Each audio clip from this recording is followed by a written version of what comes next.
Tier 1 teams, how are they comparing against each other since 2020? Folks, that is the topic for this video today.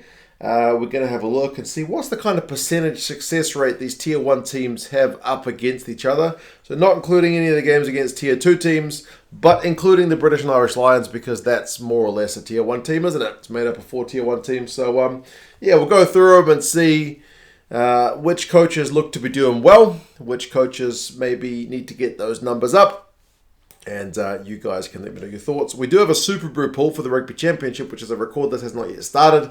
If you want to jump on, your Rugby free game, down at the link in the description. So I'm going to start with Japan. I haven't even got Japan on the board because their record is 0. Japan's a Tier 1 team, but they haven't beaten a Tier 1 team since the Rugby World Cup. So 0%. They've played France, they've played Ireland, they've played the British and Irish Lions. I think they've played Scotland. They can't get a win. Haven't been able to get a win just yet. They've beaten Uruguay a couple of times. I think they've beaten Portugal. But yeah, no wins for Japan under Jamie Joseph just yet. Italy, though, they have managed to pick themselves up a win. I think it's just the one. And that was over Wales. So that gives them a rate of 14%. In all their games against Tier 1 teams. And I should say, I gathered all this data manually, and I spot checked it after I did it, and I found 2 mistakes. So there may be mistakes. Forgive me if I've got any there. But yeah, Italy's had a pretty tough time of it. And I should say that 14% is under Kieran Crowley, not including Franco Smith's games. If you include Franco Smith's games from 2020, that number drops a lot. This is Kieran Crowley's number. Franco Smith's number is 0.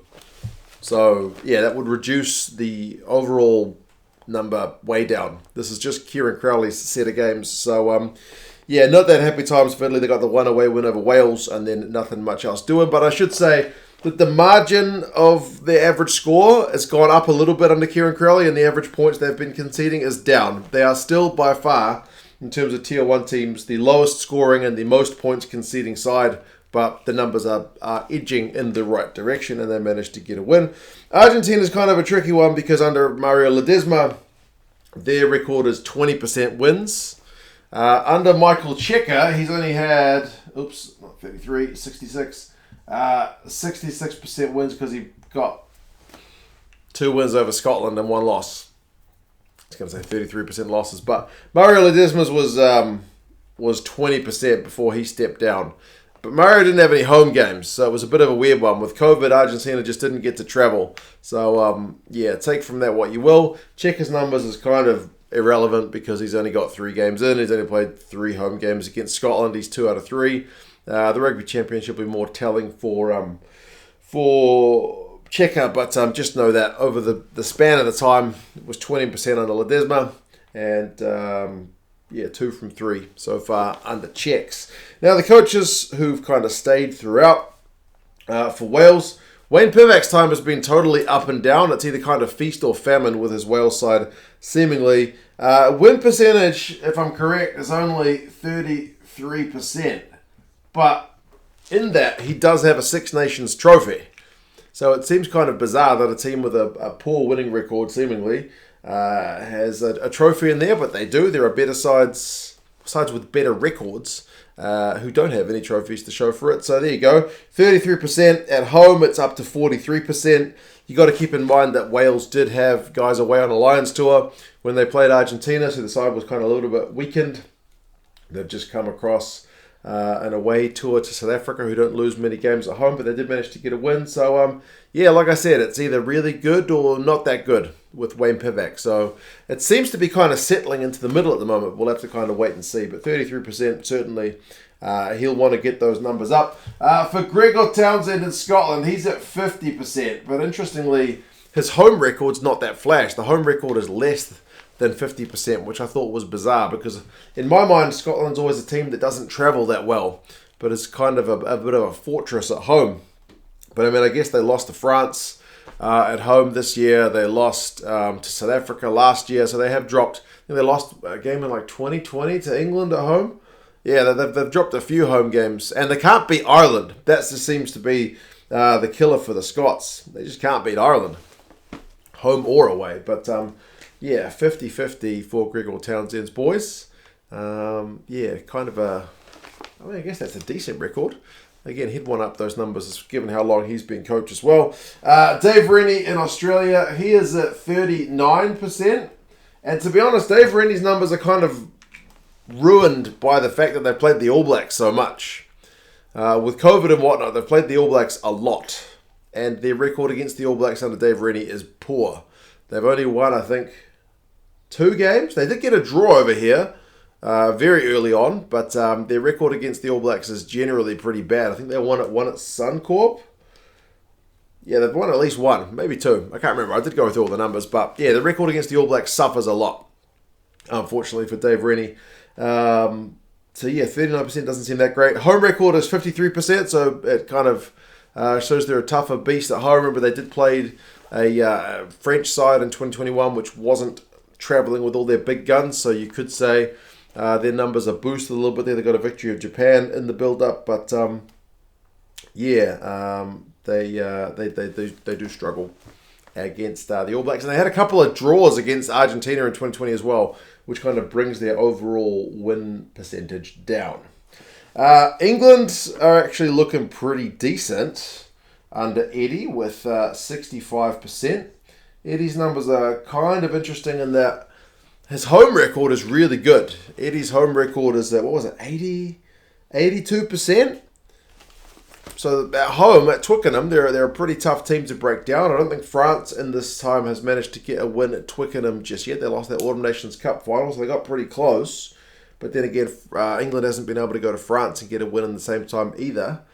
And it's the away record, I guess. I think it's like 6-6. 6 wins, 6 losses away. But 2 of those away wins are against Italy. I think one's against Scotland, one's against Wales. So I don't think they've managed to get away wins up against teams kind of above them in the world rankings, if you know what I mean. They did manage to get away wins in Australia as well. So yeah, they've picked up a few away wins, but like I mentioned, they haven't been to South Africa or New Zealand, but France and Ireland still proving a little bit elusive. The All Blacks is the one that's been under the spotlight. 60% for Fozzie. Home advantage not seemingly that valuable. That series loss to Ireland, they were at 57% at home. Remember, including a draw to Australia with Australia and a couple of losses to Ireland. They have not played that many games in New Zealand. They've played a bunch against like Fiji and they played Tonga and whatnot, but not that many home games against Tier 1 teams. A fair few neutral and away games for Fozzie's boys. So again, good record against Australia. Kind of buffs the numbers a wee bit. And remember they played a side against Wales, which didn't have all their premiership guys and whatnot. So the big kind of clutch games have been the problems away to Ireland and France. And then those 2 last home games to Ireland obviously proving pretty costly. There is a win over Italy in there as well. But 60% in terms of All Blacks coaching records is kind of on the low side. South Africa, interestingly, also at 60%. South Africa is another team who's not played that much at home. They had a game against Georgia, which I didn't include here. The Lions tour, obviously, they didn't play any games in 2020, so their sample is a wee bit smaller. But yeah, the Lions series win certainly adds to the value. Home is like 75% win rate. So the home score is certainly a fair bit higher. As I said, they've spent a fair bit of time on the road, either in Australia, traveling around Europe and whatnot. So it's going to be interesting to see the All Blacks go in and try to get a win in South Africa because, as I said, their home record under Jacques Nienaber has been pretty tidy.